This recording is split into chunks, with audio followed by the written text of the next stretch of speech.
in the month of June, and with this video we're calling it a wrap.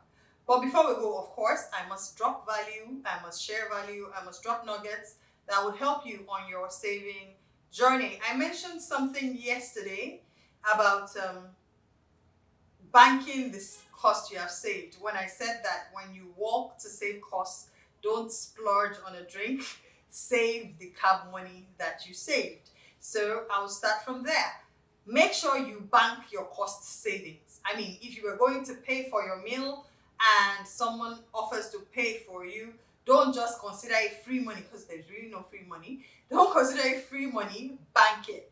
If you were going to take a cab and then a friend comes along and gives you a ride, don't consider it free money, bank it. Always bank your cost savings. If you are going to buy a particular brand and you got a cheaper brand that will get the work done, bank your cost savings. That way you can increase the money you save by working on the things you spend money on. So when you have optimized expenses, don't just optimize your expenses so that you can splurge. Optimize your expenses so that you can achieve your projects faster, or even have more money for the better future that you want for yourself. Now, immediately after that, I want to touch on something I mentioned earlier in the videos. I can't even remember which day it was now, but I gave you an assignment. It must have been the first or the second day, when I said that you should go and find out what Parkinson's law is. Parkinson's law is the law that says that when you have an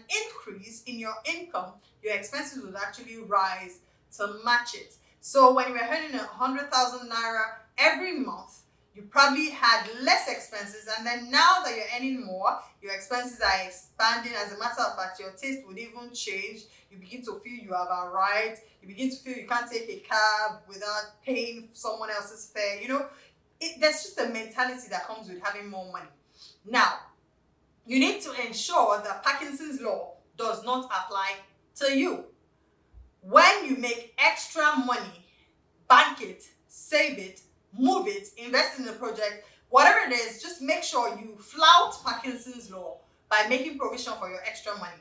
Now, I remembered once when I was working in the bank, my salary was increased, and a very, very close and wonderful friend of mine helped me calculate which type of car I could buy on the new salary with the increase in salary, since what I was earning before was actually taking care of my living expenses. So it calculated how much loan repayments I could afford to do with the exact amount of the increase in my income and what kind of car it was going to entitle me to.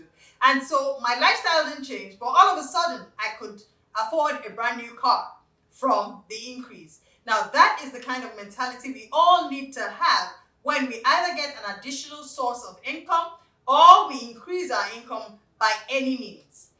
What can this create for you that would be an asset? What projects can it go directly into that would give you the kind of future you desire? We have to consistently have long-term thinking. We have to consistently keep our goals and our visions before our face, so that when resources come, we channel them towards the achievement of our goals and not towards becoming more fashionable or letting the neighbors know that we have arrived. So, all that I have been saying is to one end.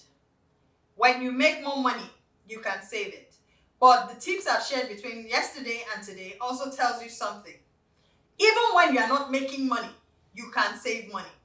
Your emergency funds will last longer if you think with this mind, the attitude I've been teaching on looking for cheaper brands, eliminating waste, and making sure you bank the cost difference. Now, when you are not making money, you can still be saving money. Always remember that this money you are saving, you need to bank. When you're in a place where you're trying to save as much money as possible, it's important for you to also look out for cost-free, charge-free, or minimal charging banks.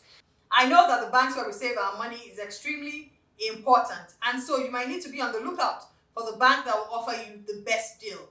It is never a lot of work to pay attention to where you're keeping your money. It is always the best deal to know exactly what would happen to your money and how long the money you have would last you.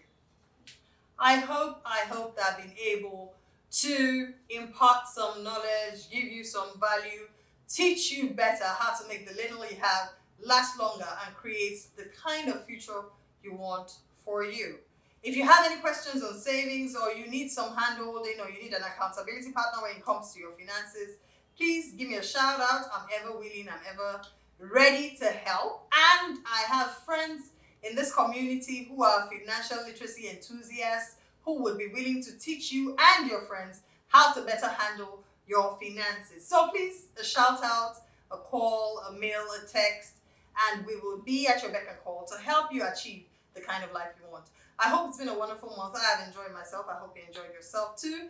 Do have a wonderful time until we meet again in July with our wonderful series, and we'll be learning something new as always. Do take care of you, and please do take care